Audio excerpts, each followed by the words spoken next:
From healthcare to housing, we're bringing together the brightest minds and most passionate advocates for real solutions and real change. With workshops, 2 major keynote addresses, and a closing reception with great music and good food. It's the Left Coast Forum, where your voice matters and your ideas take action. Saturday, October 25th at LA Trade Tech. Brought to you by KBLA Talk 1580 and the LA Progressive. The future won't wait, and neither should you. Mark your calendar now to be there and be heard. Stay tuned to KBLA Talk 1580 for more details.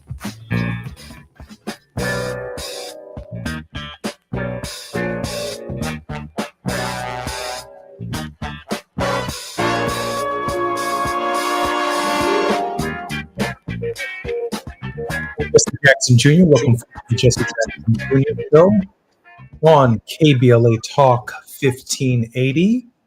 We are live from Washington, D.C. at the Congressional Black Caucus Weekend, its annual event where the CBC gathers and the nation's leadership comes together to discuss the critical issues that confront this hour for African Americans. I'm particularly proud today that our very special guest on the program is the Honorable Cleo Fields. Honorable Congressman Fields was an elected and is an elected member of the United States House of Representatives, serving Louisiana's 6th Congressional District. With over 3 decades of public service, Congressman Fields has dedicated his career to improving the lives of Louisiana through leadership, vision, and action. Congressman Fields is a graduate of McKinley High School and Southern University. Fields earned his Juris Doctorate degree from Southern University Law Center in 1987. At just 24, he made history as the youngest person ever elected to the Louisiana State Senate. In 1992, he was elected to the U.S. House of Representatives, becoming the youngest member of the 103rd Congress. Just before I welcome Congressman Fields to the program, I was watching his social media posts and the extraordinary leadership that he has been showing across not only his state, but across the country, ringing the bell, if you will, on the threats to the Voting Rights Act of 1965.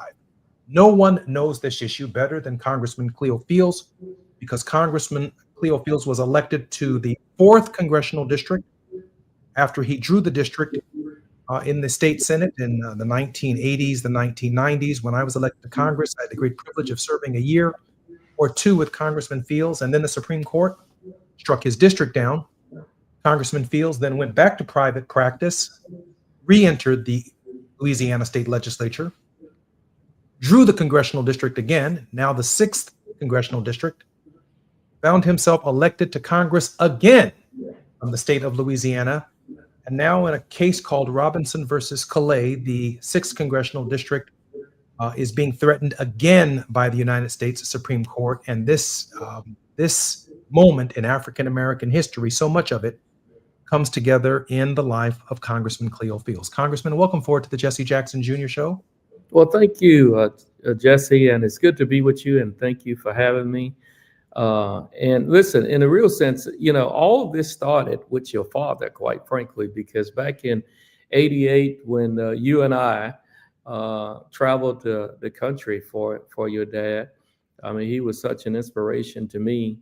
And that's what really started this whole path of politics. And I just want to thank you for, giving your dad and giving me an opportunity to share some very important moments with your dad. And Congressman Cleo Fields was an instrumental part of my father's campaigns in both '84 and '88. He was the president of the Student Government Association at his university. Was elected to the state Senate in his state. And we both are approaching, if we're not there already, 60 years old. But I can say this, for a generation of leaders who were elected to public office, in my generation, there is none more notable than the Honorable Cleo Fields. Congressman? It's a pleasure. And I was about to say, serving with you, because I remember when we first came to Washington, we were in a cab, and we saw the Capitol, and we were teasing each other. I was like, is that a basketball arena? And you said something, yes, over there, they can jump and very high. But listen, it is, and we shared a lot of special orders, you and I, at the end of session each week, and I remember those moments. And now I'm here with your brother. So I mean, it is just great to serve with the Jacksons. You're right. I mean, I started this journey, 24 years of age, as a young state senator, and I knew that there was a need to create a second minority district in Louisiana. And at that time, there was only one. And I wanted to be chairman of the redistricting committee so there'd be no, mistakes at all. And so the next term, I was elected to the state senate, and then was appointed to chair the redistricting committee. We call it in Louisiana Senate and Governmental Affairs. And Louisiana has always had a high, Black population. And we were just not creating a district because, the people in Louisiana, the legislature just didn't want to do it. And so we did it that year, and we created a second majority Black district. And in '93, I ran for it and won. And then 4 years later, they eliminated it. And now 28 years later, we created it again. I became chairman of that same committee in the same state legislature. The only difference is this time the legislature was majority Republican, and the governor was a Republican, or is a Republican. And now we face the same challenges in the Supreme Court. Now, interesting enough, Jesse, the first Black ever elected to Congress, and I shared this with your brother, was from the state of Louisiana. Most people don't know that. The first Black ever elected to the U.S. Congress was from Louisiana. His name was John Willis Menard. He was elected in 1869. And the reason why people don't know about John Willis Menard is because the Congress objected to his qualifications. They never allowed him to take his seat. A gentleman from Ohio by the name of Mr. Garfield, who became the 20th president of the United States of America, objected to him, and they voted to send him back to Louisiana. Congressman? He never took his seat. Congressman, I'm Jesse Jackson Jr., and this is the Jesse Jackson Jr. Show. When we come forward, Congressman Fields, we're going to let you complete that history in our longest segment, because the district that you now represent is under attack again. I'm Jesse Jackson Jr. You're listening to the KBLA Talk 1580 with the Honorable Cleo Fields. While you're stuck in traffic, we can at least bring you up to speed on the news of the day. You're listening to Jesse Jackson Jr. only on KBLA Talk 1580.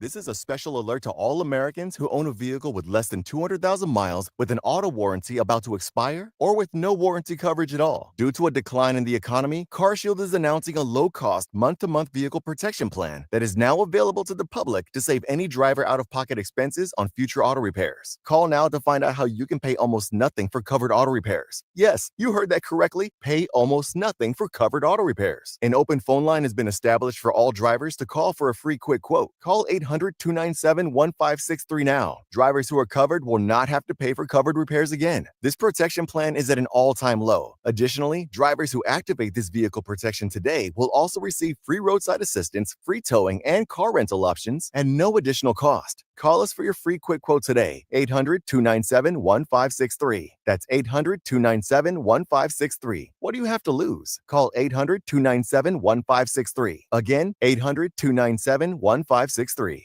Progressive knows you've got enough to worry about in life. Hi, it's your life again. Feel like another year is just slipping away? Yeah, remember all those New Year's resolutions you made? You still haven't finished the first book. Just 19 more to go. I mean, if we're being honest, it wasn't a very realistic goal. Have you ever considered that you intentionally self-sabotage? So what's that about? So let Progressive protect your home and auto, because you've got enough to worry about. Progressive Casualty Insurance Company affiliates and other insurers not available in all states. With Robinhood, not only can you trade individual stocks and ETFs, you can also seamlessly buy and sell crypto at low costs. Trade all in one place. Get started now on Robinhood. Trading crypto involves significant risk. Crypto trading is offered through an account with Robinhood Crypto LLC. Robinhood Crypto is licensed to engage in virtual currency business activity by the New York State Department of Financial Services. Crypto held through Robinhood Crypto is not FDIC insured or SIPC protected. Investing involves risk, including loss of principal. Securities trading is offered through an account with Robinhood Financial LLC, member SIPC, a registered broker-dealer. With a KBLA Talk 1580 editorial, I'm Dr. Nicolai Corte. Let's preserve Black land stories before they're lost forever. I want to personally invite you to be a part of something historic. As journalist in residence for the Black Land Lost Narrative Archive Project, I've joined forces with powerhouse attorney and social justice champion George Fothery, the man who helped make history by delivering justice to the Bruce family in Manhattan Beach, securing the first known return of land unjustly taken from Black owners by a local government. That victory was monumental, but it was just the beginning. For generations, Black families have acquired land through grit, faith, and determination, only to lose it through violence, legal loopholes, forced sales, and systematic racism. What's been taken goes far beyond dirt and deeds. It's the erasure of wealth, identity, and legacy. That's why we've launched the Black Land Lost Narrative Archive Project, a national effort to collect, protect, and preserve the stories of Black land lost before they're buried, forgotten, or erased altogether. Because there's power in telling Black stories, there is resistance in remembering, and there's justice in being seen and heard. This is where you come in. We're inviting you to be a part of this historic Black narrative archive. If you or someone you know has experienced land loss, displacement, or forced property sales, your story deserves to be heard and remembered. Your story belongs in this archive. Your truth matters not just to your family, but to our collective future. Visit blacklandlost.org today. Fill out our simple intake form and add your voice to the National Archive of Remembrance, Resilience, and Reckoning. Let's make these stories live on, not in whispers, but on the record. With a KBLA Talk 1580 editorial, I'm Dr. Nicolai Corte, and as always, we welcome your feedback. Now back to more of Jesse Jackson Jr. on KBLA Talk 1580.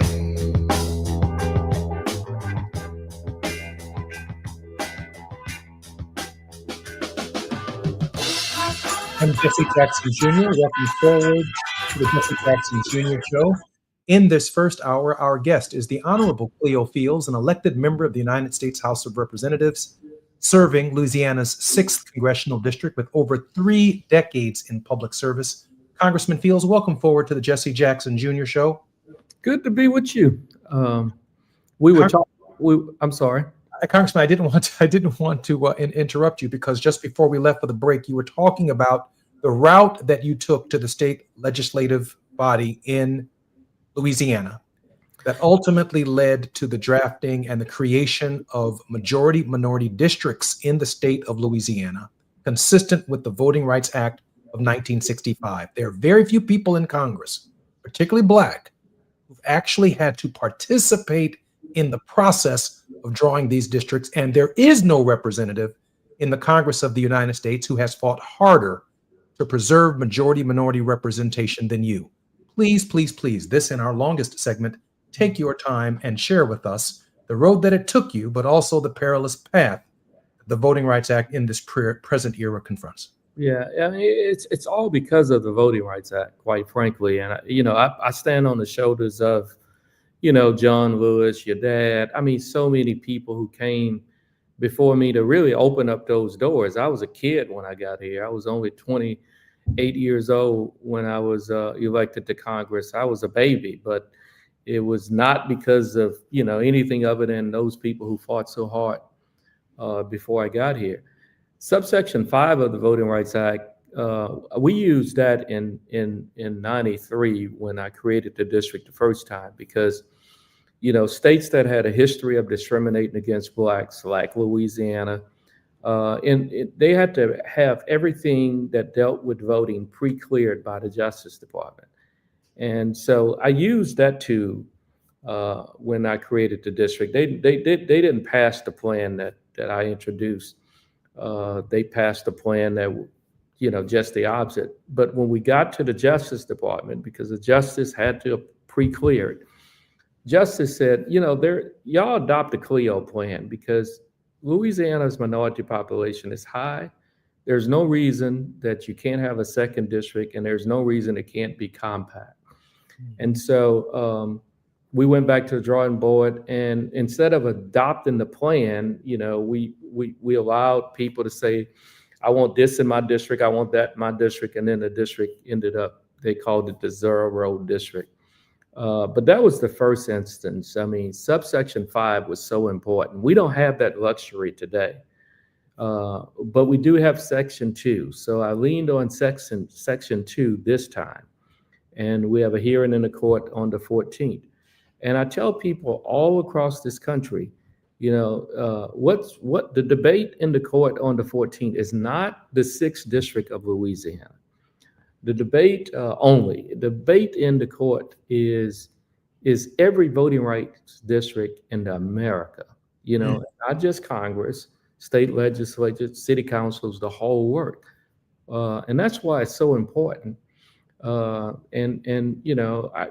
say, are you optimistic? I have to be optimistic, particularly being from Louisiana. I mean, being from Illinois, you could get elected in a non-majority Black district. In Louisiana, the statistics has proven you can't. You haven't.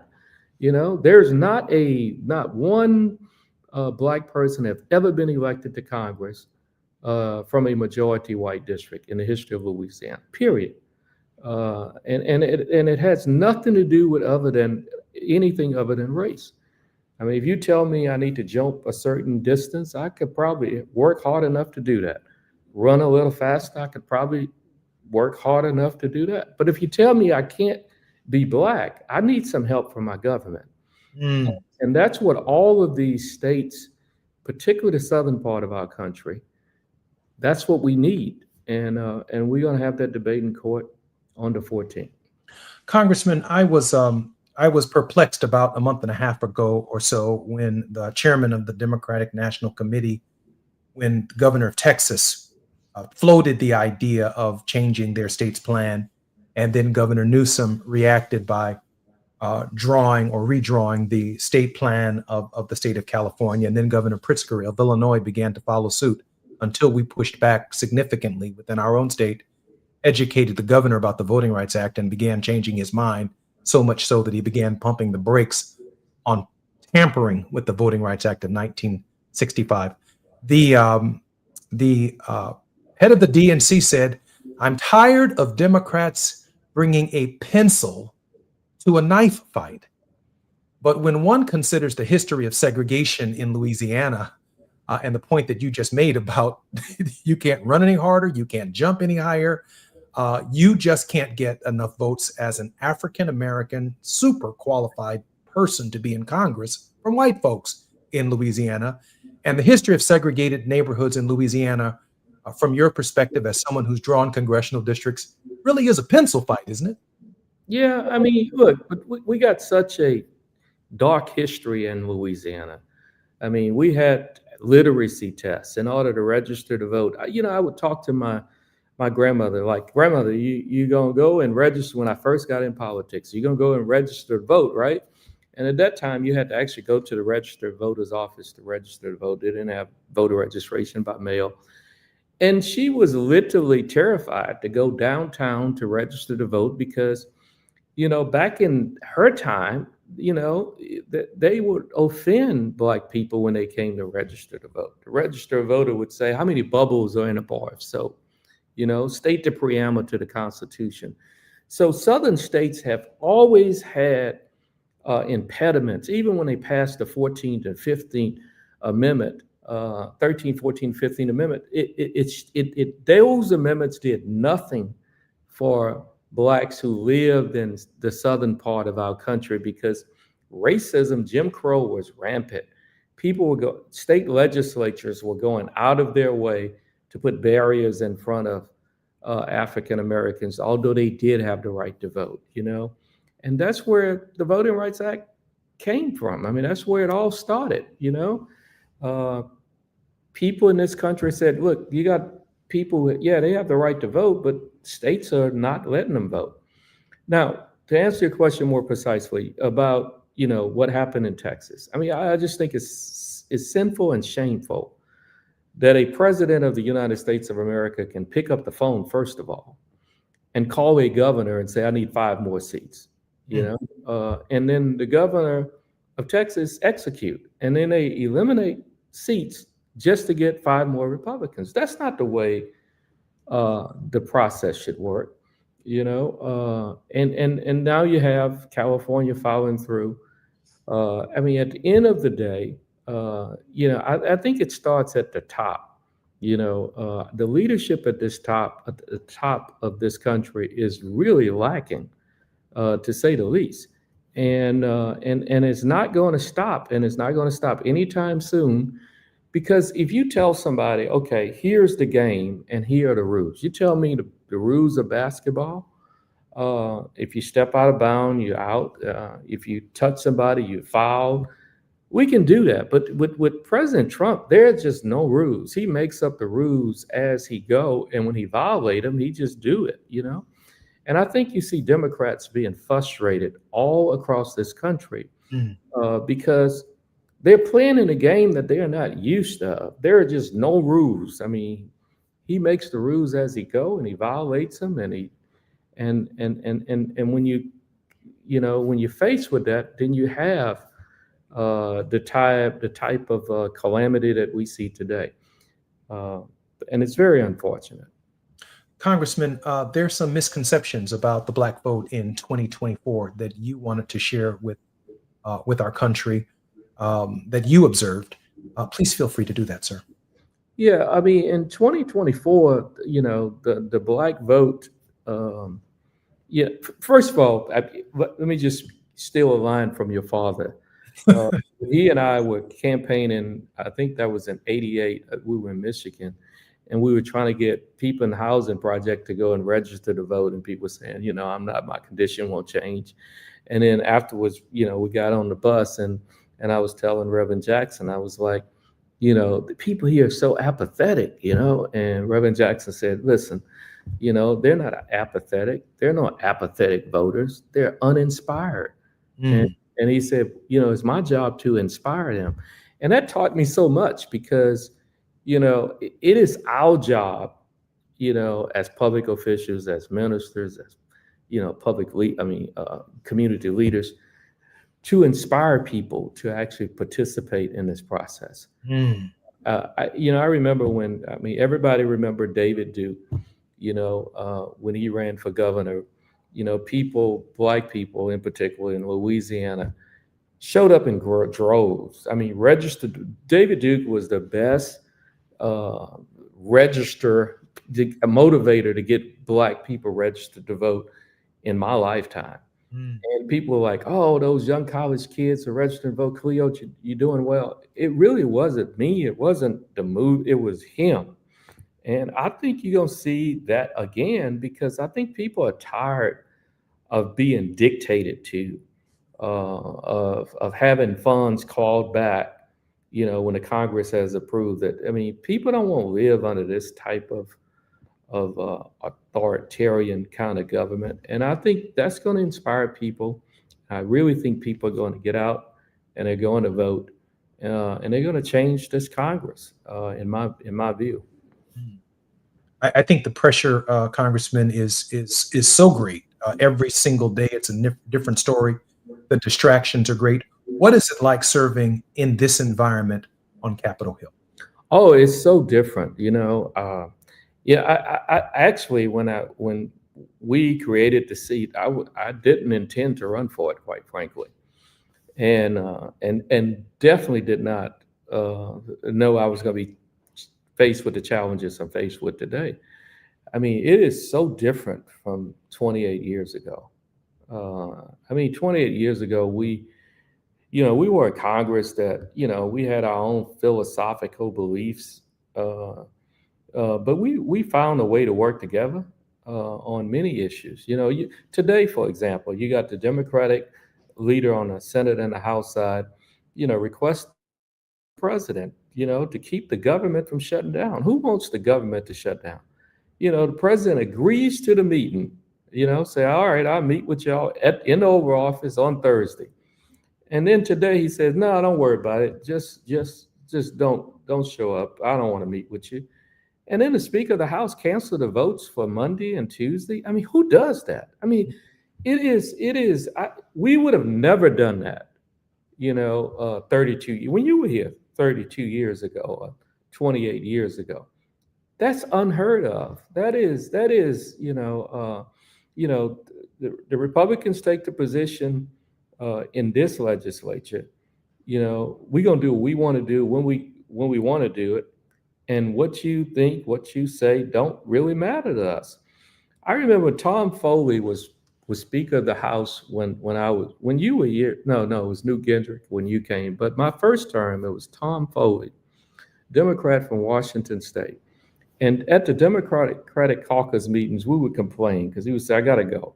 And we'd say, well, and he would say, I got to go meet with the Republicans. So, well, you spend as much time with the Republicans as you spend with us. And Tom Foley said, very defiantly, they have as much of a right to serve in this body as you do, and that's the kind of speaker he was. I mean, he actually worked with both sides. At the end of the day, if there was some conflict, I mean, we would win it. But now it's so much different, Jesse, so much different. I'm Jesse Jackson Jr. You're listening to the Jesse Jackson Jr. Show. Our very special guest is none other than the Honorable Cleo Fields from the 6th Congressional District of Louisiana. Cleo, I want to thank you for spending this time with us, and I look forward to seeing you sometime very soon. And I hope you have a wonderful Congressional Black Caucus weekend. Thank you for being here, and I hope to see you here more on a permanent basis. Take care, my friend. Thank you, Cleo. I appreciate you. I'm Jesse Jackson Jr. You've been listening to the Jesse Jackson Jr. Show on KBLA Talk 1580. Our very special guest in the first hour was the Honorable Cleo Fields. The biggest names, the best conversations. You're riding with Jesse Jackson Jr. on KBLA Talk 1580.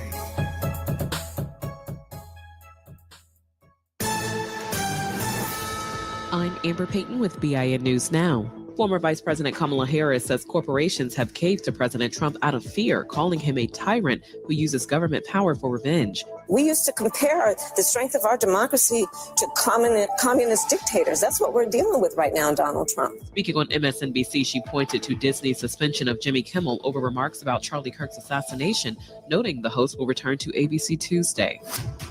Chicago's second-in-command First Deputy Superintendent Yolanda Talley is retiring October 15th after 30 years on the force. The first Black woman in the role, Talley steps down months after Superintendent Larry Snelling reassigned key duties from her. And Sean Diddy Combs' lawyers are asking a judge to limit his October 3rd sentence to 14 months, which could free him immediately with time served. Combs was convicted in July of transportation to engage in prostitution. Get BIN News Now on demand 24/7 on the iHeartRadio app. The Crohn's and Colitis Foundation has been at the forefront of inflammatory bowel disease research and care for over 50 years. Learn more about research, education, and support at Crohn'sColitisFoundation.org. This is the KBLA Sports Minute with Ray Richardson. The 3-0 Chargers will be facing a rookie quarterback Sunday when they play the New York Giants in New York. Giants coach Brian Daboll is benching 14-year veteran Russell Wilson in favor of Jackson Dart, the Giants' first-round draft pick in April. Wilson has struggled during the Giants' 0-3 start. He's thrown 3 interceptions and did not have a touchdown pass in 2 of the Giants' 3 games. Giants fans booed Wilson during Sunday's 22-9 loss to Kansas City. HBCU Delaware State, a member of the MEAC Conference, leads the nation in rushing among Division I AA schools. Delaware State is averaging 291 yards per game. The Hornets are 3-1 under first-year coach Deshaun Jackson, a former NFL wide receiver who grew up in Long Beach. Jackson played 8 of his 15 NFL seasons with the Philadelphia Eagles. Delaware State is at Sacred Heart on Saturday. No debates, no speculation, just the info you need. That's your KBLA Sports Minute. I'm Ray Richardson. More news, opinions, and conversation when we come forward on KBLA Talk 1580.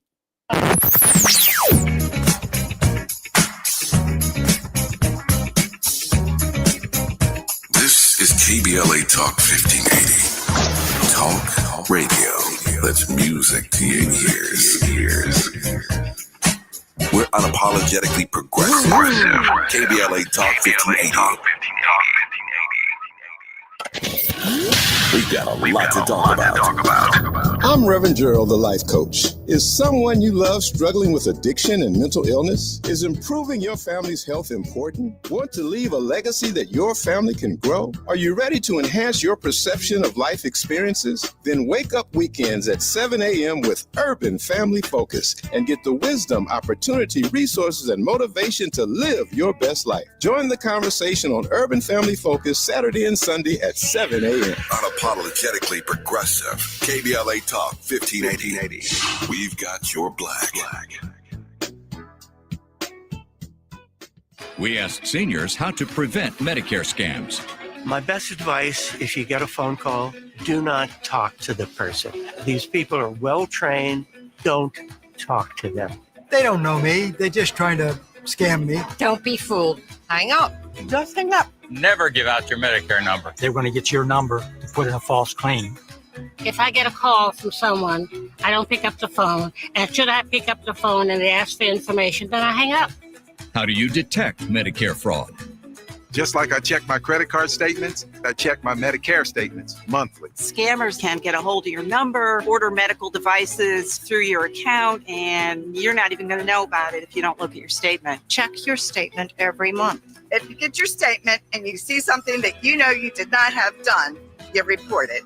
Call your senior Medicare Patrol. To report Medicare fraud, call the Senior Medicare Patrol at 855-613-7080. Is reviewing life insurance on your to-do list? Now's the perfect time to add it. A friend recently told me that securing life insurance sooner rather than later can help you lock in lower rates for years to come. So I bumped this up on my list and got it done. I called SelectQuote and couldn't believe how easy and affordable life insurance is. I'm 40 and got a $500,000 policy for $16 a month. My husband's also 40 and his $500,000 policy was only $18 a month. Plus, with SelectQuote same-day coverage, there was no medical exam required and we were covered by the time we hung up. Knowing I have this checked off my list feels amazing, but the peace of mind knowing my family is protected feels even better. Call SelectQuote at 1-800-729-7070. That's 1-800-729-7070. Or go to SelectQuote.com to get your free quote today. That's 1-800-729-7070. Details on example rate at SelectQuote.com. You're listening to Jesse Jackson Jr. on KBLA Talk 1580.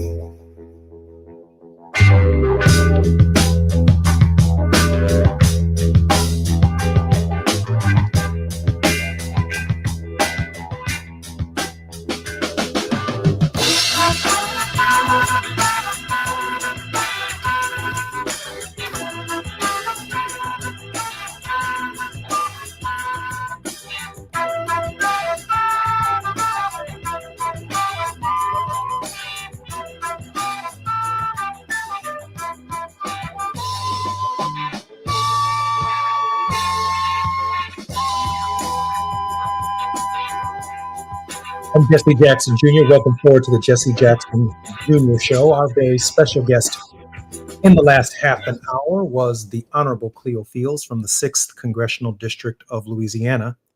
And I want to unpack for all of us some of what we heard from the Honorable Cleo Fields. Cleo's roughly 60 years old or thereabouts. He might be just a little bit older, but for more than 3 decades, maybe as many as 4 decades, since at least 1988.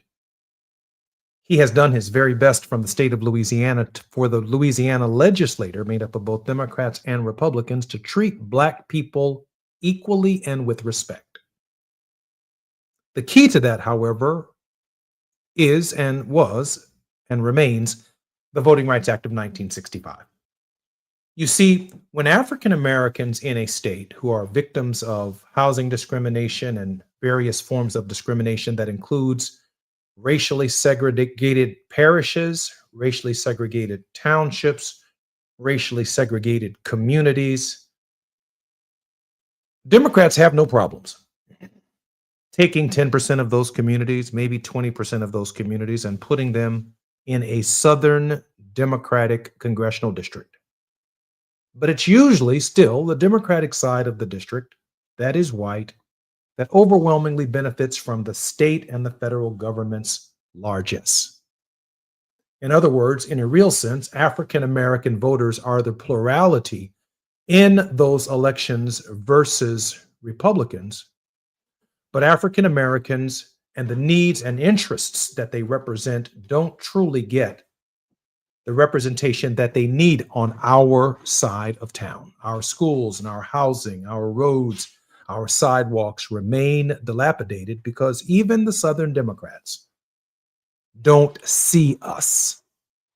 So Section 2 and Section 5 of the Voting Rights Act of 1965 forced Southern state legislators and legislatures around the country and Northern state legislators and legislatures around the country to see us. Congressman Fields talked about the pre-clearance provisions of the Voting Rights Act. That is, Democrats and Republicans in Louisiana agreed to a plan when Congressman Fields was first elected. Congressman Fields looked at the overall numbers of his state and he said to himself, Black folks deserve a congressional district in the state of Louisiana. They're also missing a number of state senators in the state legislative body and a number of state representatives. But if a congressional district can be drawn, navigating highways, byways, parishes, provinces in such a way as to be contiguous, then the district ought to be drawn to give the people of Louisiana who've longed for representation the opportunity to have a representative in the Congress of the United States. Cleo Fields became a state senator, worked his way up to essentially the redistricting committee, submitted a plan to the Justice Department in light of the plan submitted to the Justice Department by the state of Louisiana, made up of Democrats and Republicans. And the Department of Justice looked at Louisiana and said, you all need to implement the Cleo Fields plan. All of the congressional districts in that state had to change to comply with the Fields plan because the Fields plan allowed African Americans to have a voice in Congress. That's how Cleo Fields was elected to the Congress the first time. The Supreme Court ultimately, over time and over his tenure, the district survived a number of challenges until it could no longer survive challenges. And it was struck down and ruled to be unconstitutional. An unconstitutional racial gerrymander against the history of African American segregation and racism from the legislature in Louisiana since the inception of the Republic itself. They just weren't going to award us with representation in Congress. Cleo went back into the private practice after he left Congress, became a successful lawyer, and the opportunity for him to serve in the state Senate again presented itself. He was overwhelmingly reelected by the people of his congressional district to serve in the to serve in the state Senate once again. He worked his way right back to the very committee where he drew the 4th congressional district and found himself in a situation where the African American population in the state of Louisiana expanded. It grew since the last time he was in Congress. Nearly 770,000 people per congressional district, apportioned across the entire 6 congressional districts that exist in the state of Louisiana on this day. And so, not using Section 5 of the Voting Rights Act that had been so badly tattered by the Supreme Court, he then turned his attention to Section 2 of the Voting Rights Act of 1965 and was able to construct the 6th congressional district of Louisiana, which elected Cleo Fields to the Congress of the United States again. And now, today, he announced on this show, the case is being heard in October, on October 14th. I think the case will be heard by the U.S. Supreme Court. The case is called Robinson versus Calais, where it is widely expected that and the Turtle Mountain case, another case that deals with Native American disenfranchisement, are likely to come together in the form of a single case. Many of you may not know Brown versus the Board of Education is made up of several cases, but these voting rights cases are going to come together as probably one big single case And Clarence Thomas has already indicated that the Voting Rights Act of 1965, speaking potentially for the majority, he believes is unconstitutional in that it discriminates against white voters who've known no basis for discrimination in electoral politics since the inception of the country. The logic is fairly spurious. But Congressman Fields brought up another very interesting point, even though we talk about the larger congressional districts. He says that the Voting Rights Act, if it is struck down, will affect every state senator in this nation, every state representative in this nation who is Black, Hispanic, or of color, because their districts are made up, when all pieced together, into these congressional districts. Multiple state Senate districts and state representative districts all come together to form a congressional district. So if you destroy the congressional district, well, then you dismantle the state Senate and state representative districts as well, fundamentally changing and altering the dimensions of state politics as well. All the way down to the school board. Cleo Fields did not stop there. He said this is going to affect city council races and local jurisdiction races.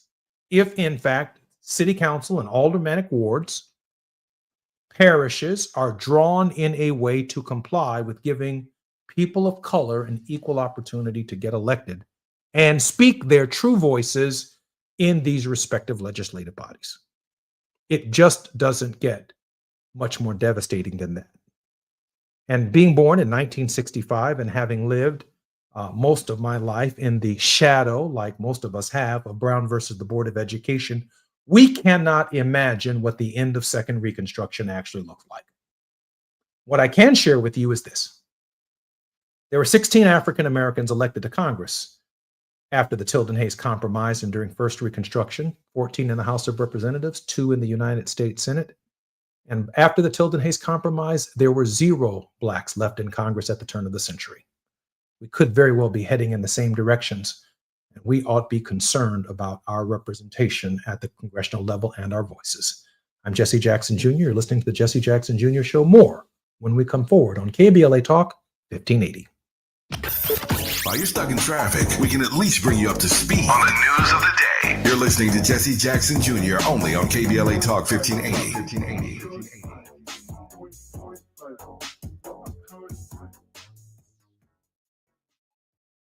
Attorney advertising. Prior results do not guarantee future outcomes. Founded in Los Angeles in 1986, litigation powerhouse Quinn Emanuel has deep roots in the Los Angeles community. Since 2007, we have litigated some of the largest fires on the West Coast. We are proud to be the only AmLaw 100 firm in the country to represent wildfire victims, giving affected individuals, families, and businesses the same focus and individualized attention we devote to our Fortune 500 clients. BTI Consulting has repeatedly recognized Quinn Emanuel as among the 4 law firms in-house counsel least like to oppose in any litigation, and we are often deemed the most feared. And after securing over $80 billion for our clients in various matters firm-wide, we understand why. If you have been affected by the recent wildfires in Altadena and the Palisades and would like to discuss your situation further, please contact wildfire support at QuinnEmanuel.com or call us at 213-443-3050. Quinn Emanuel is proud to sponsor Conversation Live Altadena Rising with James Farr on KBLA Talk 1580. Attorney advertising. Prior results do not guarantee future outcomes.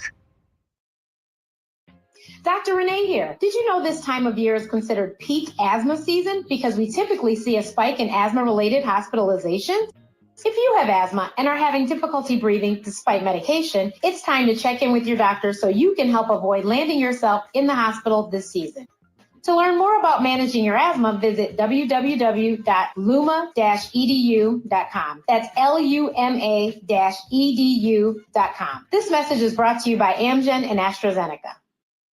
KBLA Talk 1580. We've got a lot to talk about.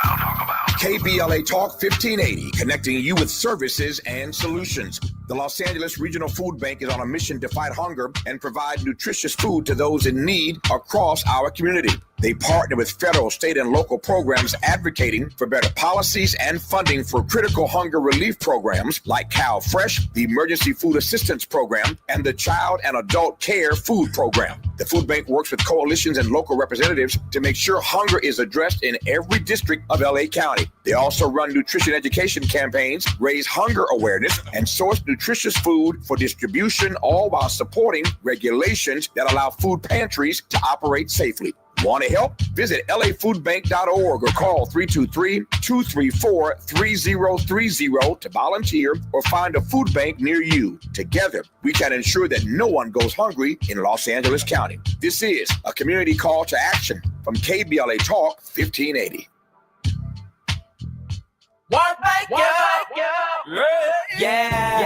The California Crusader newspaper would like to thank all of our subscribers for their support throughout the years, proudly serving the South Los Angeles and South Bay areas for more than 40 years. The California Crusader is a multicultural, Black-owned, adjudicated newspaper that focuses on providing newsworthy information to the people in our community.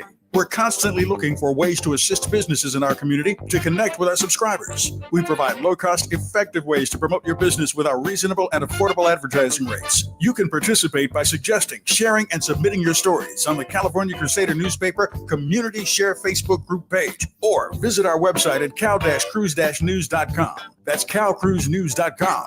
Then click on the Submit Now button located on the top right corner of the homepage, or text CCN to 42828. Again, text CCN to 42828.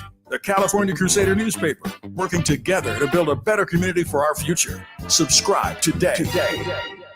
The following is a paid advertisement by Family Vacation Getaways with the purpose of soliciting sales of vacation ownership. For complete details, please visit fvgradio.com. If you want a 100% complimentary stay at a luxury resort in Cancun, airfare not included, then Family Vacation Getaways is your ticket to paradise. See website for complete details. We're giving away 5 days and 4 nights to the first 50 callers who can name an animal that lays eggs and is not a bird. An animal that lays eggs and is not a bird. Do you know it? Call now, 800-868-6431, 800-868-6431. You're also eligible for an exciting bonus vacation to Orlando, Florida for just $498. And don't worry about anything ruining your plans. We can extend your travel up to 18 months. Name an animal that lays eggs and is not a bird, and get a complimentary Cancun resort stay and an optional bonus vacation to Orlando for just $498. What are you waiting for? Call 800-868-6431, 800-868-6431, and give us your answer. The proceeding is not a contest and is a paid advertisement by Family Vacation Getaways and not sponsored by this program or its affiliates. Now back to more of Jesse Jackson Jr. on KBLA Talk 1580.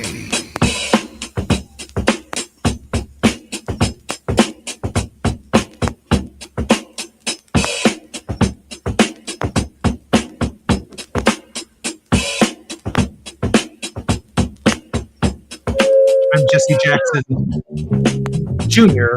on the Jesse Jackson Jr. Show on KBLA Talk 1580. In the next hour, Barbara Arnwine will be on the grind on the Jesse Jackson Jr. Show. She's the president and founder of the Transformative Justice Coalition, former president of the Lawyers Committee for Civil Rights Under Law. I can't wait for Barbara to be on our show in the next hour. But I want to finish talking about Congressman Cleo Fields and the word of hope that he left us with in the last hour. And he did leave us with a word of hope. He said that Jesse Jackson inspired him. He said it is his responsibility not to call Black voters apathetic, but to inspire Black voters beyond their disenchantment, beyond their disappointment, beyond the sense of hopelessness, to be the inspiration that motivates them to participate in the electoral process. That is a responsibility that Jesse Jackson assumed and burdened himself with, which is why some of the profoundest discourse turned catchy phrases in the 20th century, certainly the latter quarter of the 20th century, belonged to the Reverend Jesse Jackson. He took it upon himself. In other words, leadership has a burden to inspire. Not just accept that people are apathetic, not just blame people for their unwillingness to participate. Yesterday, we talked with Teresa Hort Owens about the hypocrisy of some elements of our own political party that discourage people from participating? Well, these discouraged people have to be inspired. So let me peel back a little bit more of the onion, because throughout the week, we try to peel back the onion on the Jesse Jackson Jr. Show to really go to the heart of what motivates people, what inspires them, their faith, the absence of their faith. Are they just driven by policy and politics? Or those people who may not have the acumen for policy, but know in their gut and in their heart that something's not right taking place in this nation and they need to do something about it. But they have to summon the courage, summon the faith, summon the energy to fight back in spite of. But Cleo Fields did leave us with hope. He said, Jesse, I heard your dad in 1988, and I wanted to be that hope and inspire, but something else happened that led to the largest turnout in the history of the state of Louisiana. He said, David Duke was running for governor. Now, many of you may not remember who David Duke was, but he was the grand wizard of the Ku Klux Klan who was based in Louisiana. He said David Duke's campaign inspired the colleges, it inspired the churches, it inspired the community organization, it inspired us to come together, and he was the recipient of the inspiration from David Duke. People wanted to stop David Duke, which means the inspiration doesn't just come from the Jesse Jackson model of leadership. It also comes from paying attention to who's running for office that is working against our fundamental needs and our best interests. That's what Congressman Fields said. Now, when I used to fill in for Tavis Smiley over at the Tom Joyner Show, there was a funny comedian who used to come on the show, and we used to call him David Whitman. David Whitman was, well, wonderful man, sweet as he could be in person. Spent a lot of time with him on the Tom Joyner cruise. But David Whitman had that voice that really lets you know deep down inside, David Whitman was the white man. Now, we're living in a culture right now where we can't really talk about who the white man is, who should be inspiring us to get out and vote and to do our part. But we know who David Whitman is. David Whitman in the White House. David Whitman against DEI. David Whitman against the Education Department. David Whitman undermining the CDC. David Whitman sending troops into our communities. David Whitman reaching out to Van Jones, trying to debate him. We see David Whitman, the white man, is going to be our source of motivation going forward. That too, in addition to some John Wesley Howard preaching and some Freddie Haynes preaching and some Jamal Bryant preaching and some of these preachers out here who are making nothing but sense. Reb Meeks, Otis Moss III, Reverend William Barber, Reb Al Sharpton. Some of these preachers out here have more freedom to speak in ways that even our political bodies and elected officials cannot speak. And we talked about that yesterday. Chairwoman Yvette Clarke of the Congressional Black Caucus strongly condemned the resolution before the Congress of the United States honoring the rhetoric, the language, the words of the late Mr. Charlie Kirk. AOC said that this man was against the Civil Rights Act and the Voting Rights Act and disparaged the name of Martin Luther King Jr. And she would not vote for the legislation. But the Democratic leadership voted for the legislation. The CBC, people of color, said no to the resolution, but the Democratic leadership, thinking it more responsible than us, decided it wanted to be bipartisan on that which they say is about the First Amendment, but we know if one is spewing hatred or all of the vitriol is towards us, that can't be about the First Amendment. That can't be tolerated language that's okay. I mean, that's just not okay. It's just not okay. It's also not okay for Democratic leadership just to fall in lockstep with it. It's just not okay. It's okay not to cater to the MAGA crowd. It's okay. It's okay to develop a spine and a backbone. It's okay. It's okay to fight for what you believe and get a good night's sleep at night knowing that you said what needed to be said or you did what had to be done. It's okay. That was the word of hope that I heard from Congressman Cleo Fields today. That we can do this with integrity. That there was a different time when we could work together. And we can long for the period when it returns to the Speaker Foley's of life. Even the relationship that I enjoyed with Newt Gingrich and other speakers of the House. There is an opportunity and a time where we might return to some level of civility. But we need to stop calling people distinguished gentlemen if they're not distinguished. And we need to stop all of this, my dear colleague and my dear, this is, especially if it's bullshit. Well, I'm probably going to end up paying for that one. Especially if it's not true. People are observing and paying attention. We talked about this at great length yesterday. They're looking at the hypocrisy. They've peeled the onion back. Being a Democrat is not enough. We don't want you to be a Hippocratic Democrat. We don't want you to be a hypocrite Democrat. We want you to stand up for the courage of your convictions and fight like your life matters. And fight for us like our lives matter. And give it the best that you've got. That's what I observe in many of my colleagues that are fighting the good fight in Washington, D.C. and in state legislatures around this country at this hour. I'm Jesse Jackson Jr., listening to the Jesse Jackson Jr. Show on KBLA. When we come forward, Barbara Arnwine will be on the grind.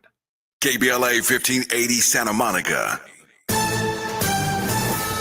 I'm Amber Payton with BIN News Now. Former Vice President Kamala Harris says corporations have caved to President Trump out of fear, calling him a tyrant who uses government power for revenge. We used to compare the strength of our democracy to communist dictators. That's what we're dealing with right now in Donald Trump. Speaking on MSNBC, she pointed to Disney's suspension of Jimmy Kimmel over remarks about Charlie Kirk's assassination, noting the host will return to ABC Tuesday. Chicago's second-in-command First Deputy Superintendent Yolanda Talley is retiring October 15th after 30 years on the force. The first Black woman in the role, Talley steps down months after Superintendent Larry Snelling reassigned key duties from her. And Sean Diddy Combs' lawyers are asking a judge to limit his October 3rd sentence to 14 months, which could free him immediately with time served. Combs was convicted in July of transportation to engage in prostitution. Get BIN News Now on demand 24/7 on the iHeartRadio app.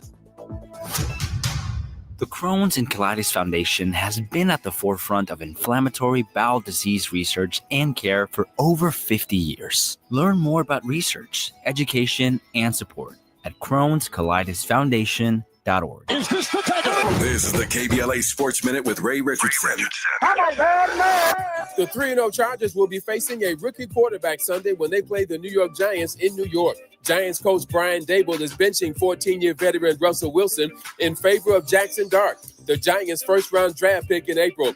Wilson has struggled during the Giants' 0-3 start. He's thrown 3 interceptions and did not have a touchdown pass in 2 of the Giants' 3 games. Giants fans booed Wilson during Sunday's 22-9 loss to Kansas City. HBCU Delaware State, a member of the MEAC Conference, leads the nation in rushing among Division I AA schools. Delaware State is averaging 291 yards per game. The Hornets are 3-1 under first-year coach Deshaun Jackson, a former NFL wide receiver who grew up in Long Beach. Jackson played 8 of his 15 NFL seasons with the Philadelphia Eagles. Delaware State is at Sacred Heart on Saturday. No debates, no speculation, just the info you need. That's your KBLA Sports Minute. I'm Ray Richardson. More news, opinions, and conversation when we come forward on KBLA Talk 1580.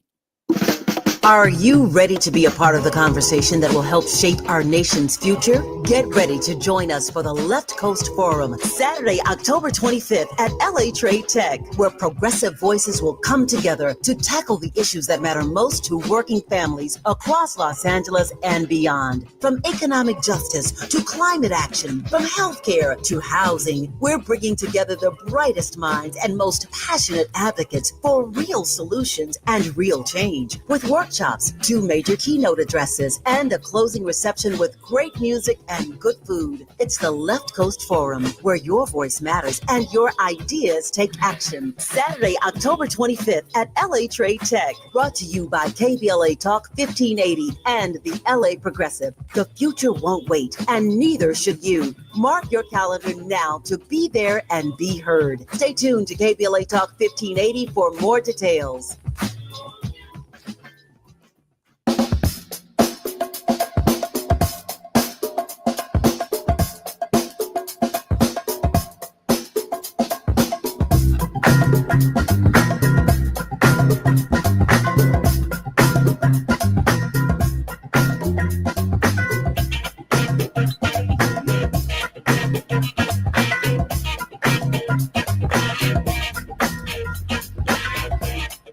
I'm Jesse Jackson Jr. Welcome forward to the Jesse Jackson Jr. Show on Tenacious Tuesdays, where in our very first hour, the Honorable Cleo Fields, the Congressman of the 6th Congressional District of Louisiana, was our very special guest. But on Tuesday, simply the most exciting show of the week for me, with Barbara Arnwine, President and founder of the Transformative Justice Coalition, internationally renowned for contributions on critical justice issues, including the passage of the landmark Civil Rights Act of 1991 and the 2006 reauthorization of provisions of the Voting Rights Act of 1965. Currently, she also serves as co-chair and facilitator of the National Commission for Voter Justice. Barbara, welcome forward to the Jesse Jackson Jr. Show. It's great to be here, and thank you. I know you're here in the mighty, mighty District of Columbia. Thank you. I'm so looking forward to caucusing with you and the rest of the Congressional Black Caucus. You got it. You got it. It's all week long, folks.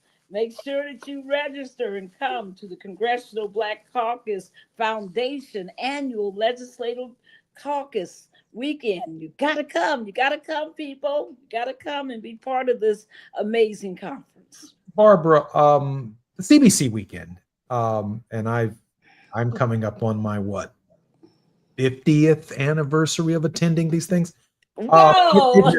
It has been pretty much known to be a wonderful gathering, a great social time, yes, and a lot of fun.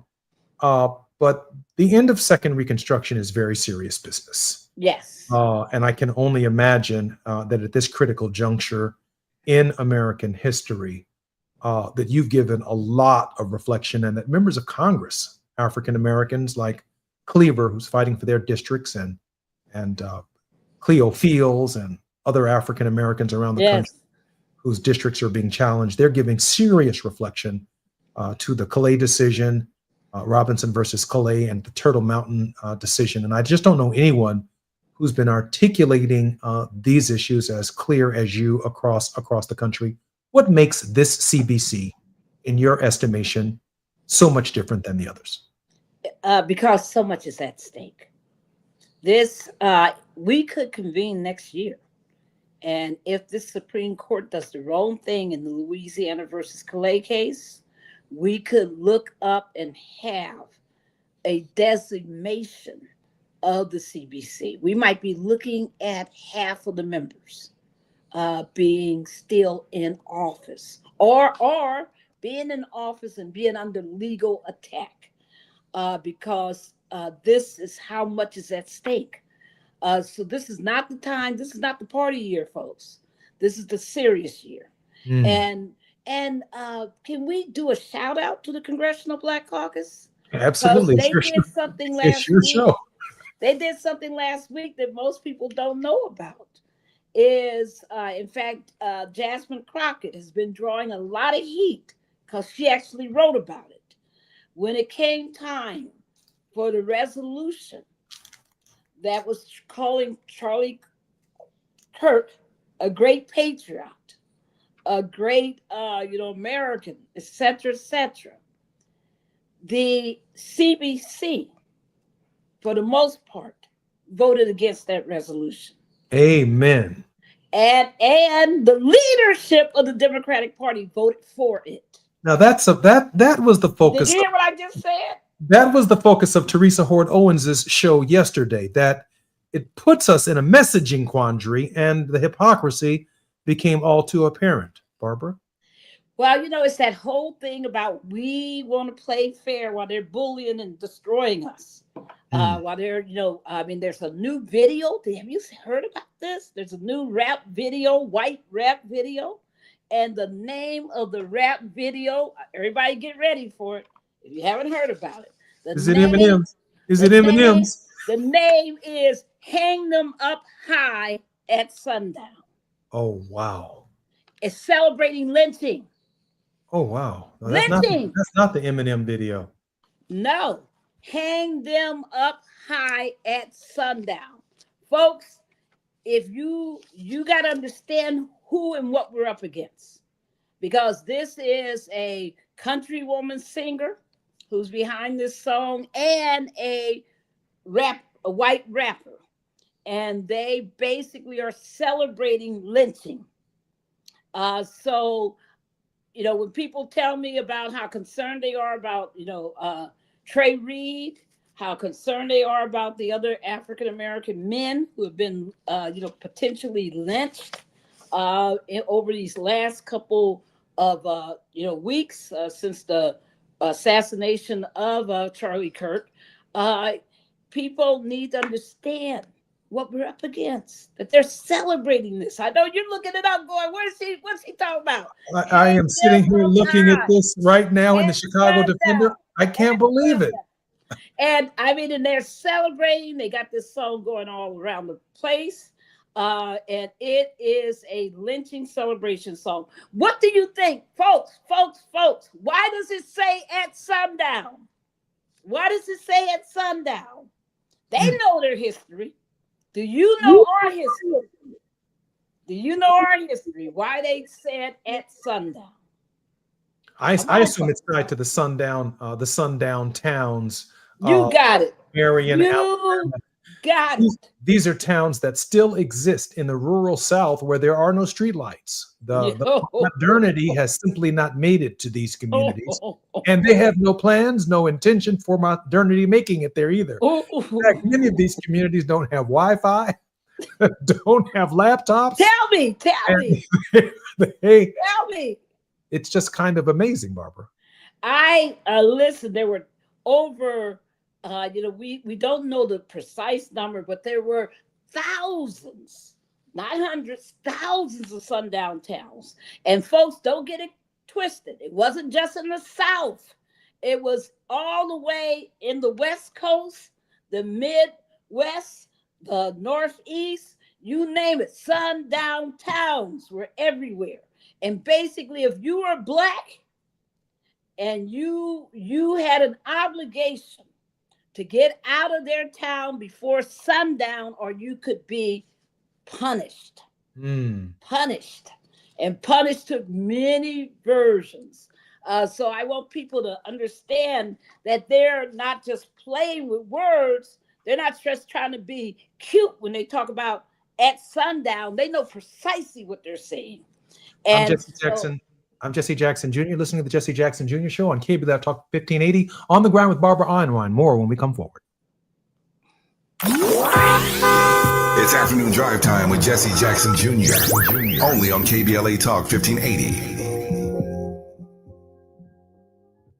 With a KBLA Talk 1580 editorial, I'm Dr. Nicolai Corte. Let's preserve Black land stories before they're lost forever. I want to personally invite you to be a part of something historic. As journalist in residence for the Black Land Loss Narrative Archive Project, I've joined forces with powerhouse attorney and social justice champion George Fothery, the man who helped make history by delivering justice to the Bruce family in Manhattan Beach, securing the first known return of land unjustly taken from Black owners by a local government. That victory was monumental, but it was just the beginning. For generations, Black families have acquired land through grit, faith, and determination, only to lose it through violence, legal loopholes, forced sales, and systematic racism. What's been taken goes far beyond dirt and deeds. It's the erasure of wealth, identity, and legacy. That's why we've launched the Black Land Loss Narrative Archive Project, a national effort to collect, protect, and preserve the stories of Black land loss before they're buried, forgotten, or erased altogether. Because there's power in telling Black stories, there is resistance in remembering, and there's justice in being seen and heard. This is where you come in. We're inviting you to be a part of this historic Black narrative archive. If you or someone you know has experienced land loss, displacement, or forced property sales, your story deserves to be heard and remembered.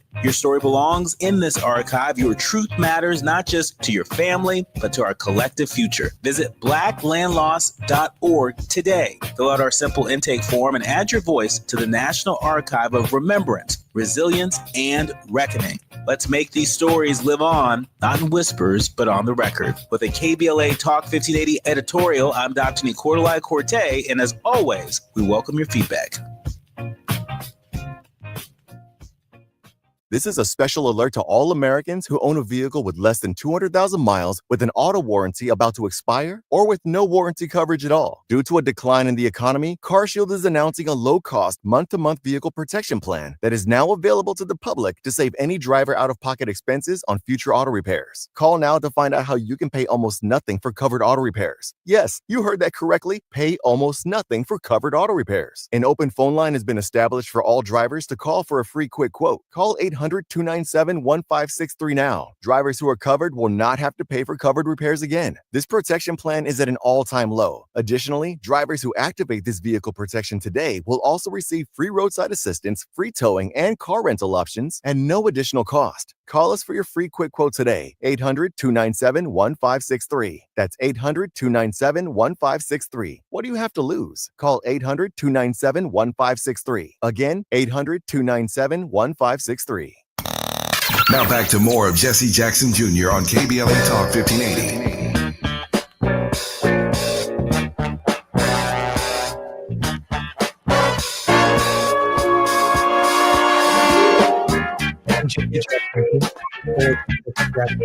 Show.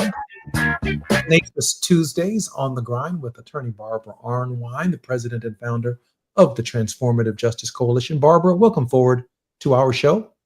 It's great to be here. Barbara, I had to Google this and I looked it up, and one of the first articles being written on the subject 4 hours ago is actually in the Chicago Defender. Hang 'em high at sundown. MAGA artist slam for pro-lynching anthem. A pair of pro-Trump artists has released a new song that glorifies lynching and racial violence, sparking widespread outrage online. MAGA rapper Forgiato Blow and country singer J.J. Lawhorn, both vocal supporters of Trump, released a controversial song titled Good versus Evil that includes lines like, "We need a big tall tree and a short piece of rope," and "Hang 'em high at sundown." The song, clearly invoking the history of lynchings in the Jim Crow South, was released within days of the death of Demontravion Trey Reed, a Black college student found hanging from a tree at Delta State University. 3 days ago, Forgiato makes a song about lynching, and then yesterday a Black man is lynched, others have reported. More lyrics from the song make an apparent reference to sundown towns, "Leave 'em swinging so the folks all know," and another verse from Forgiato, whose real name is Kurt Jantz, uses a racial slur. "We ought to do it like they did it way back in the day, because granddaddy way works best," Lawhorn sings in the chorus. Barbara, this isn't right. I mean, this isn't, why is this okay? It should be banned. I mean, this is a call for violence. And this is not a peaceful song. This is a call for violence. This is not just a quote viewpoint song. This is a call for violence, for maiming and killing people. Folks, I don't even want to try to downplay this. I knew nothing about this until this morning, and I'm scrolling, and I see something. I said, "What did I just see?" And I said, "You got to be kidding me!" So you got FCC Chairman Carr running around mad at Jimmy Kimmel because he told the truth about the intra-MAGA battle that I spoke about last week that's going on about the Charlie Kirk. And so he threatens ABC to pull their license because of because of the Jimmy Kimmel commentary. Instead of his doing that, he should be all over this. Not a word. Crickets. Crickets. I'm telling you, folks, this is such a dangerous time. I was in Hammond, Louisiana. In fact, I flew into good old Nolens, spent some time, with my family that's, in New Orleans area. And we drove to Hammond. Which, like you said, it has some of them roads with no street lights, none. and I'm grateful to my family because I had said, "Oh, I'm going to drive in and drive up by myself," and they said, "We don't think so, baby. We think we better go with you." And I'm so glad they did because we went there. We spent the night. It was a beautiful service, by the way, for an installation service for a brand new organization that everybody should know about. It's called the New National Christian Leadership Movement. It's a gathering of progressive Black churches, mainly in rural areas, but all the way through the South, Texas, Louisiana, Alabama, Tennessee, Florida, South Carolina, Mississippi, all over, where they are gathering to create a new, more activist formation for churches. So they asked me to come and to talk about what's going on with the Calais case, because this is mighty Louisiana. And they asked me to also talk about what's going on with the constitutional crisis. So I was there, but afterwards we then, drove up, to the northern part of Louisiana, almost to the Arkansas border, and it was just fascinating. So here you have people like myself, doing this travel, back road travel, little road travel, little creek travel, and we're all back in the deep woods of Louisiana, and this is going on. This is going on. It was bad enough that people were already saying, that I was hearing people saying. In fact, I heard a couple, I'm really serious, at the airport. I heard a Black couple, two couples talking to each other. And one was saying, "I'm scared to be somewhere." And they said, "Oh, well, you got to go through Mississippi to get there." And they said, "Oh, no, I'm not. Not after these hangings. You won't find me in Mississippi." And so they were trying to figure out how they were going to avoid driving through the state. Doesn't that take you back to the 1940s, 1950s? Barbara, come on, folks. Barbara, let me throw this out at you because I'm seeing the parallels now between this level of music, this kind of vitriol, right? Yes. We're not hearing much from the rap community yet. Not yet. Hip hop community yet. I hope not yet. Hope they're gearing up for serious condemnation of this song, this artist, and the industry. I hope they're gearing up for that because this obviously has gone too far. But I see now, walk with me here. I see Black Republicans in Congress loyal to Abraham Lincoln. And Cleo Fields referenced in the last hour that the congressional district had an African-American representative who was a Lincoln Republican after the Civil War. Yes. So he's very familiar with that in Louisiana, and he largely built his present fight upon that representation because of the population. Now, we then end up with these 14 Blacks in the House and 2 Blacks in the Senate, plus federal troops. That is, the federal law was there. It was being enforced by the federal government over the states, over the locals, right? And then Tilden and Hayes compromise withdraws the federal law. It withdraws, if you will, the 64-65 Voting Rights Act and the Civil Rights Act and the Voting Rights Act. It withdraws federal protection. It leaves the colored people of the South uncovered from federal protection. Now you're talking about a lynching or two in the last couple of weeks. You're talking about hang 'em high rhetoric coming out of this kind of hip hop country music culture. No federal protection, no Department of Justice protection, and watch this now, just like the first instruction, the elimination of political representation, congressional districts, state senators, and state representatives who, just like first Reconstruction, were like the last line of defense before the Night Riders, the Klan, and the terrorists began terrorizing our communities in the South. Talk to me, Barbara. Did I get that historical record correct? Ooh, did you run it? Did you run it? You can run that again because that was perfect. Thank you so much for that. And, and I just want to underscore for people that, at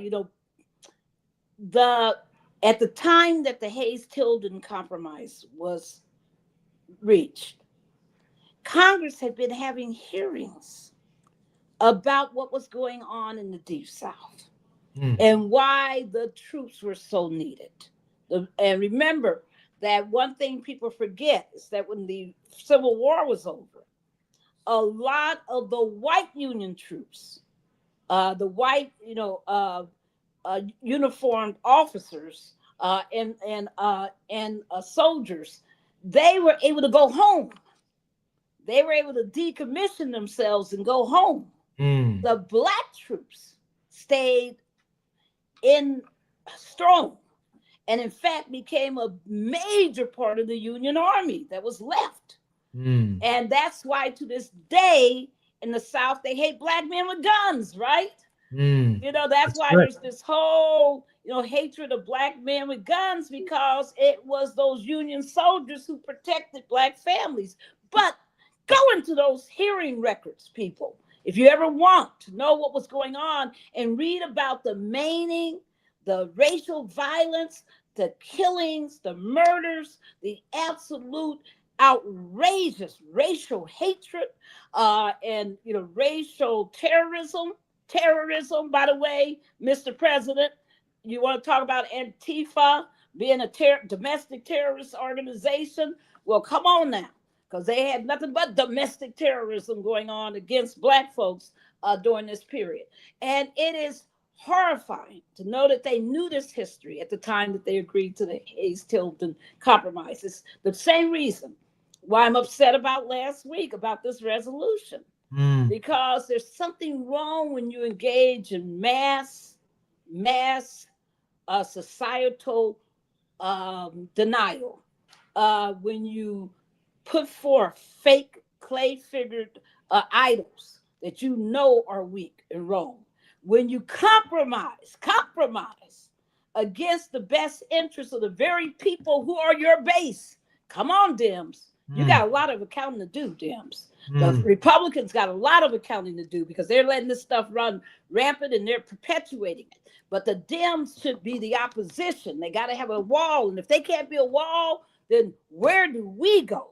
Barbara, but what happened there? I mean, the Black Caucus overwhelmingly, under the leadership of Yvette Clarke, issued a very, very strong condemnatory statement about that resolution. Yes. And so did Alexandria Ocasio-Cortez. Yes. But Hakeem Jeffries, the Democratic leadership, he gave them cover to vote for the resolution. And usually when they do this, they say, Barbara, I'm going to let the rank and file members vote their conscience. So if the rank and file members vote their conscience, the Black Caucus overwhelmingly says no. And the Democratic leadership says, I'm glad you all voted your conscience, but we had to vote for the bill. What does that say, Barbara? It says that they don't care about us. It's from a Michael Jackson song. I mean, I just think that people have to understand that this party, this Democratic Party, has to be brought to a reckoning. It has to stand up for its base. The one thing you can say, you know, I hate the politics of the far right. But the one thing you can say about Trump and the rest of them is that they stand up for their base. And their base is racist and crazy and denial and believes a whole lot of crazy QAnon stuff. But that's their base. And that's who you don't see them fighting with them. You don't see them disagreeing with them. You don't see them correcting them. You don't see them telling them they better join these resolutions, so-called unity. You don't see none of that. But you got Democrats being weak. And I'm just going to tell the truth. So in any event, I'm so glad. I'm so glad that the CBC stood up because it did not allow itself to be bullied. It did not allow itself to go the wrong way. So I'm proud of them. I'm proud of them. Barbara, but it doesn't overcome the messaging problem. No. It does not overcome the messaging problem. I'm glad the CBC stood up too, but it was almost a byline to the story that the Democratic leader joined and he's an African-American from the state of New York, who joined the majority in support of the Charlie Kirk resolution. And I saw him on Reverend Al Sharpton's show on Politics Nation, and the tortured logic that the Democratic leader had to use to kind of justify and provide cover for Democrats, quite frankly, who do not need to be covered. These are grown men and grown women who need to face the music. Now, you know, I'm no Bernie Sanders Democratic socialist, right? I respect Mr. Mamdani. I hope he wins in New York, and I have great respect for AOC and her rise through the ranks of the party leadership. But there is something to be said about the Democratic conservatives that are holding the party hostage. Those Democratic conservatives, the blue dog Democrats, the Democrats who cast a vote, but they hide their hand. Their backs are turned to us. They do not fight for the John Lewis Voting Rights Act. They constantly try to show ways in which they can communicate with MAGA to the MAGA in their district. They are not principled. They get reelected. They want black votes within their districts, but they don't believe in the accountability that comes with the history of those votes and the sensitivities that come with the histories of those votes. And so what we end up with is, well, we got this mealy-mouthed Democratic leadership who does not represent us. Remember now, this is representative government. We're not talking about a leader. We're talking about someone who represents our point of view in the Congress of the United States. And if Democrats can't do that, that is deeply troubling, and we should all be concerned. I'm Jesse Jackson Jr. This is KBLA Talk 1580. More on the grind with Barbara Arnwine when we come forward. Thank you. Junior. Only on KBLA Talk 1580.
and the most engaging relationship discussions you'll hear anywhere. So make it a point to rendezvous with me, Zoe Williams, the voice of reason, Monday through Friday, 7 to 9 p.m. Pacific Standard Time. Trust me, your relationships will never be the same. The VOR is on fire tonight. Unapologetically progressive. KBLA Talk 1580. We've got your black. September is World Alzheimer's Month, a time to shine a light on a public health crisis that deeply impacts Black families. 1 in 5 Black adults ages 70 and older is living with Alzheimer's disease, or AD, and the risk is twice as high compared to white adults. But AD isn't just forgetting a name or losing track of time. Signs of early AD could be repeating questions, missing appointments, or struggling with bills and daily tasks. These things aren't a normal part of aging. Here's the good news. Treatments are available that may help if AD is diagnosed early. If you notice changes in memory or daily routines, whether in yourself or a loved one, don't wait. Early diagnosis and intervention are key to managing AD effectively. To learn more about AD and a potential treatment option, visit treatalsearly.com. That's treatalzearly.com to learn more about the signs and symptoms and a potential treatment option. This message is brought to you by AZI. Is reviewing life insurance on your to-do list? Now's the perfect time to add it. A friend recently told me that securing life insurance sooner rather than later can help you lock in lower rates for years to come. So I bumped this up on my list and got it done. I called SelectQuote and couldn't believe how easy and affordable life insurance is. I'm 40 and got a $500,000 policy for $16 a month. My husband's also 40 and his $500,000 policy was only $18 a month. Plus, with SelectQuote's same-day coverage, there was no medical exam required and we were covered by the time we hung up. Knowing I have this checked off my list feels amazing, but the peace of mind knowing my family is protected feels even better. Call SelectQuote at 1-800-729-7070. That's 1-800-729-7070. Or go to SelectQuote.com to get your free quote today. That's 1-800-729-7070. Details on example rate at SelectQuote.com. You're listening to Jesse Jackson Jr. on KBLA Talk 1580.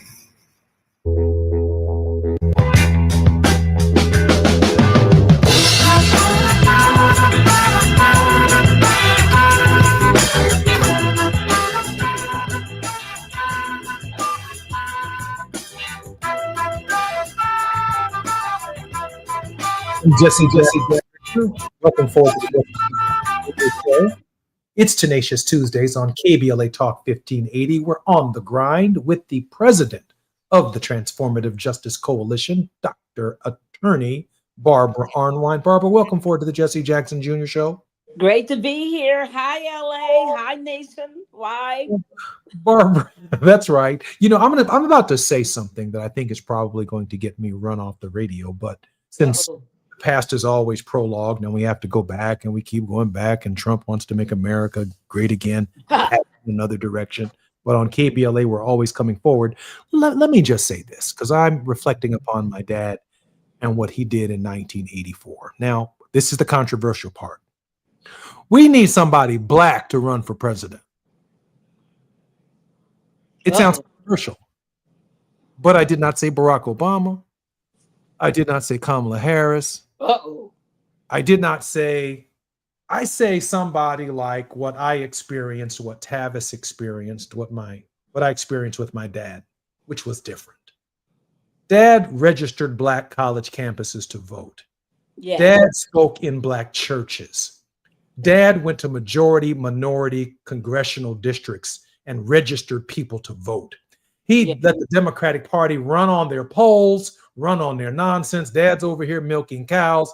Dad's over here doing commencements. Dad's over here speaking in medical schools. Dad was everywhere on our issues for maybe 8, maybe 12 years. He just consistently ran, ringing the bells until we took the Senate back from Reagan in 1986. Jesse Jackson ran again in 88. And I think he'd have been Democratic nominee by 92. But it doesn't matter. We had someone in the race. We weren't in the trailers of the Democratic nominee. We weren't, the black advisor Cleo feels all of us came unto ourselves because we were legitimate transformative agents in the context of that campaign. So when I say, and I read Kamala Harris's 107 Days book, or I read the fights from John Allen and others who are talking about what was really going on in the Democratic Party, my father did not put up with that when he ran for president. You did not treat him or call him kid while he was running. Jesse Jackson was for real. Now, we got to find somebody Black, who's running in this race, who's committed to supporting, I guess, like my dad did, the party's nominee at the end of the process. But somebody Black folk want to come here who's making sense on our issues, what we are losing, what we need to gain, and what we need to do. Now, please tell me if I'm wrong. You're not. Your dad had vision. He had authenticity. He had commitment and passion. And he was probably, there's just no way you can deny the political genius of your dad, because he saw the Rainbow Coalition and he knew that if that coalition did not hold tight together and fight together, that it would become what we're seeing now, the Painbow Coalition, as you call it. That's what it is. But he knew that. I mean, there's no way, just think about it. If your dad had been in Congress, if your dad had been president, there would be no big, ugly bill. No way he would allow people to be subjected to losing their Medicaid, their Medicare. He would never have gone for SNAP benefits being cut off where children will go hungry. There's just no way. But when people, quote, compromise and sign for something like that to happen, it's a sign of lack of core values, right? And I just think that, that is so important for us. I miss the John Lewises. Yeah. I miss somebody who would throw down and say, arrest me. Drag me out of here. We need a galvanizing force. Drag me out of here. Yeah. Yeah.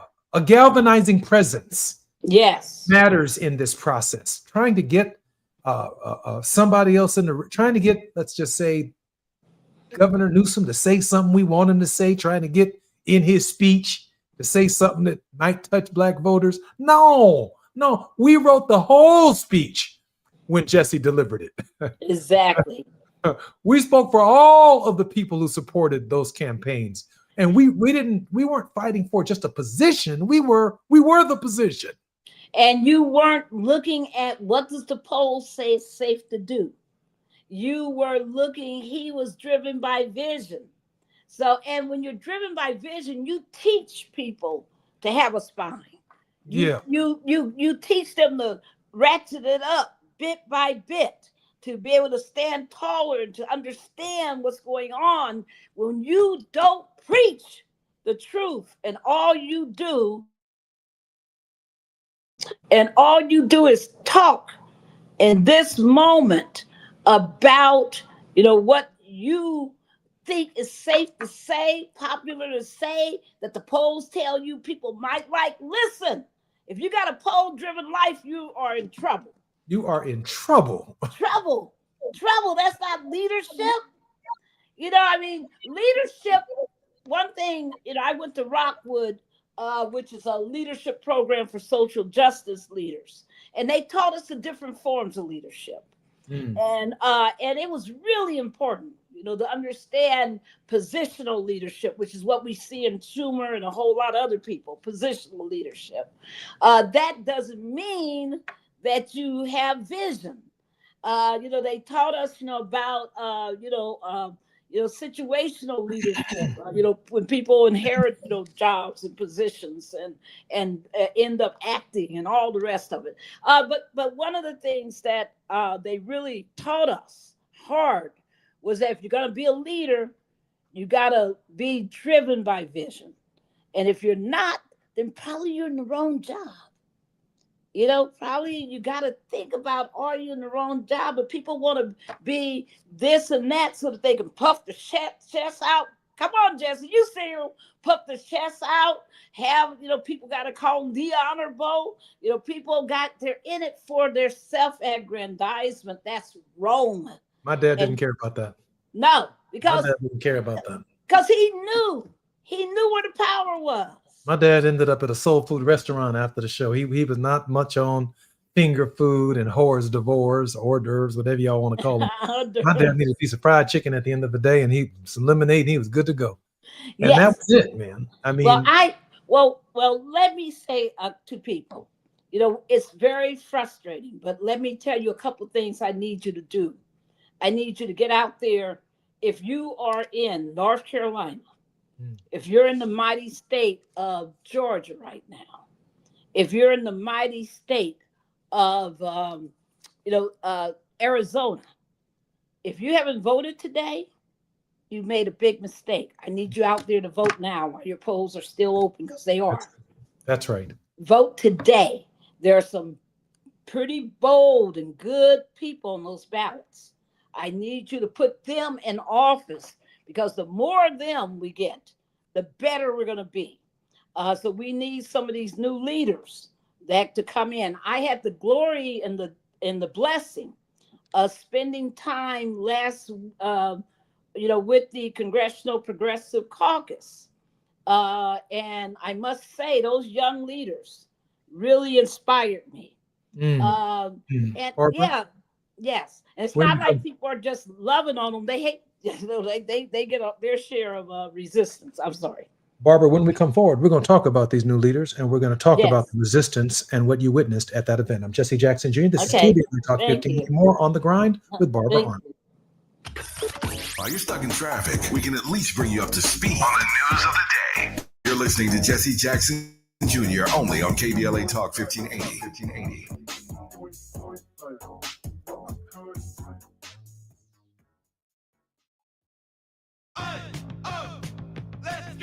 You're still grooving, still connecting, still loving, still turning up, still thriving. You still got it, but your immune system, it weakens as you age. That's where vaccines come in. They help train and strengthen your immune response to fight off respiratory illnesses like flu, pneumococcal pneumonia, RSV, or COVID-19. Ask your doctor or pharmacist which vaccines you need. Book in minutes at vaxassist.com. Sponsored by Pfizer. Small businesses are the heart of America. But you don't have to go it alone. As the nation's largest nonprofit resource of expert business mentoring, SCORE has helped millions of entrepreneurs build their businesses for free. Get the connections, education, and guidance you need with SCORE. We're ready to help. Find a mentor today at score.org. KBLA Talk 1580. We've got a lot to talk about. KBLA Talk 1580, connecting you with services and solutions. Worried about eviction? You have rights, and Stay Housed LA can help. Stay Housed LA is a partnership between LA County, the City of Los Angeles, and local service providers. From Lancaster to Long Beach, we're here to help you with tenant education workshops, legal clinics, free legal services for eligible tenants, and online resources about tenant protection laws. Don't face eviction alone. Call our hotline at 1-888-694-0040. That's 1-888-694-0040. Or visit stayhousedla.org. Stay Housed LA, keeping Los Angeles residents in their homes. Stay Housed LA, your rights, your home, our community. This is a community call to action from KBLA Talk 1580. Hear that? That's the sound of your life. Perfectly imperfect. Beating in rhythm to the world you've created. But every time you drive after drinking, music gets drowned out. Your life sounds pretty great. Don't let a buzz ruin it.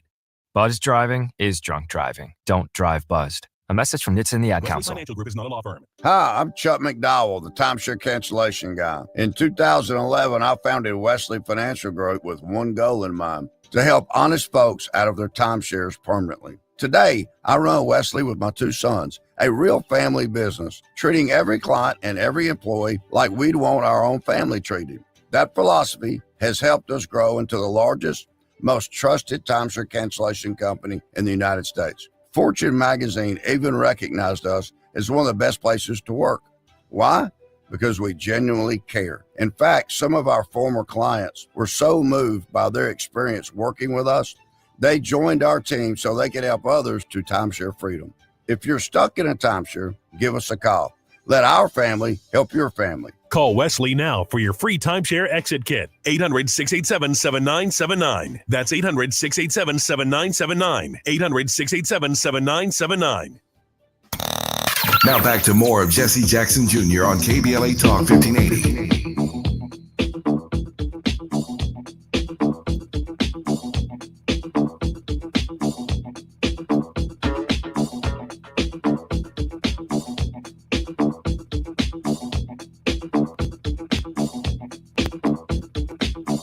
I'm Jesse Jackson Jr. Welcome forward to the Jesse Jackson Jr. Show on KBLA Talk 1580. Our very special guest on the grind, Tenacious Tuesdays with Barbara Arnwine. She's the president and founder of the Transformative Justice Coalition and the former president of the Lawyers Committee for Civil Rights Under Law. Barbara, welcome forward to the Jesse Jackson Jr. Show. Barbara, I think your line is still muted. Oh, great to be here. Sorry about that. Barbara, a pretty serious storm just blew into Washington, D.C., by the way. Uh-oh. A lot of thunder, a lot of rain, and so we'll be heading over to the Capitol at the conclusion of our program to spend some time with some of my colleagues. Barbara, just before the break, you were talking about a conference that you spent some time at. Yes. A number of young people, and they gave you hope. Yes. I really, I enjoyed spending time with Greg Cesar. Loved spending time with Maxwell Frost. Loved spending time with Jamila Pramamo. Anyway, forgive me, Jamila, for messing your last name up. But it was just beautiful to hear people talking values that sounded like it would in a room with your dad and you and your family, to hear people speaking about what really needs to be done, but also hearing about the internal battles within the party that takes place as the progressives try to push them where they need to be. And talking about the enemies, the group, the fights that go on where people are trying to block, voices like ours. I always get angry every time I read one of those news articles that come out periodically, chiding the quote organizations, meaning those of us who are pushing policy changes like the Voting Rights Act, the John Lewis Voting Rights Advancement Act, or the Freedom to Vote Act, where they, basically chide us as trying to make the Democratic leadership do too much. And I'm so proud to hear, a room full of Democratic Congress people, leaders, where they think they haven't gone far enough. Yeah, that was beautiful. And that's the point that I want to make about, for example, one of the most viral sermons right now on social media is John Howard Wesley. I mean, that brother right there dropped a sermon about the hypocrisy of being asked. That's my new pastor. Yes. Well, we all about to join his church. I had to leave my church. My pastor's a good man, but my prior pastor's a good man, but he didn't have that kind of fire. But Barbara, I was going to say, in this moment, when I think about Jesse Jackson, and I think about John Howard Wesley and Jamal Bryant, and I think about Freddie Haynes, who've been keeping the faith, and they've been out. And Otis Moss. And Otis Moss III. Yes. I'm wondering if our politics is missing the prophetic voice. It is. We're giving some great speeches now, and we're raising some great hell, and we're breaking some records, but it isn't necessarily what they are doing, and we need to multiply what they are doing on a scale that we haven't seen before. Yes, yes, and I'm grinning because I'm loving the scroll on the bottom of telling people, please join us on October 15th at the Supreme Court to honor the Voting Rights Act. Thank you, everybody. We need you there. Please be there on October 15th at the Supreme Court. We want it to flood the whole area to say, keep the Voting Rights Act. Don't declare it unconstitutional. So I'm sorry, I just had to go there. You guys got me going. I saw it on scrolling at the bottom, and I'm going like, yeah. So thank you for that, for reminding people that that's such an important thing to do. The other thing, the one thing I do, a lot of people get caught up and trapped in their minds. They see all this horrific stuff. They see this president who had the nerve to chide the UN today, tell the UN that all their countries are going to hell, bragging about himself, all this kind of stuff, the Jimmy Kimmel move. But you know what I love to do? Instead of sitting up and just thinking about all of these horrible things that are going on, I moved to action. That's what your dad did. That's why people know him worldwide, because he didn't just sit around complaining. He took action. So people, be with us on October 15th. People, get ready now if you haven't for October 18th. No Kings 2 around the country. We need you active in No Kings 2. Look it up. It's going to come up. All you got to do is Google those words, No Kings 2, and get involved. Because you don't know where the next leadership is coming from. You don't know what action you take will save somebody's life. You have no clue. But one thing I can guarantee you is what your dad always said: if you do nothing, nothing happens. Nothing begets nothing. So tomorrow, I'm celebrating the 10th anniversary of the Transformative Justice Coalition. Congratulations. Happy anniversary. A lot of people said, how dare you start another organization? A lot of people said, don't you want to just go somewhere and, be peaceful, teach, and be unbothered? And I said, no, I want to get deeper into the fire. I want to be that accelerant that, makes the fire just, burst out. I want to make sure that in this time, people, that we're doing this work. And that's what God called us to do. Jesus never said, sit back and sleep and do nothing. He called people to action every time. What did he say? He said, Peter, feed my sheep. What did he say? He said, build my church. He never said, just sit back and moan and groan and fuss about what's wrong. He said, get out there. Be a disciple, get involved. People, we need you on those front lines. Teach the truth to the people. Speak the truth to the people. Thank you so much, Jesse Jackson Jr., for having me on your show to share so much with folks, because we need more knowledge, not less. Barbara, we have about 2.5 minutes before the end of our program today.